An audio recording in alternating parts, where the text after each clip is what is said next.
अस्सलाम वालेकुम, बिस्मिल्लाहिर्रहमानिर्रहीम।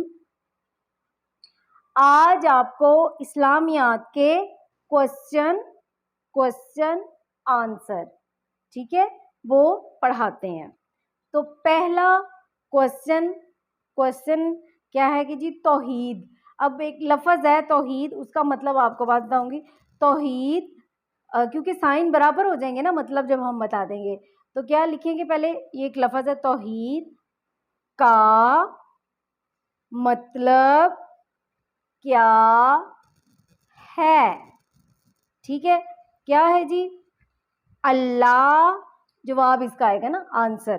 कैसे? आंसर, आंसर ऐसे बोलते हैं, आंसर जवाब क्या है? अल्लाह के बराबर कोई नहीं।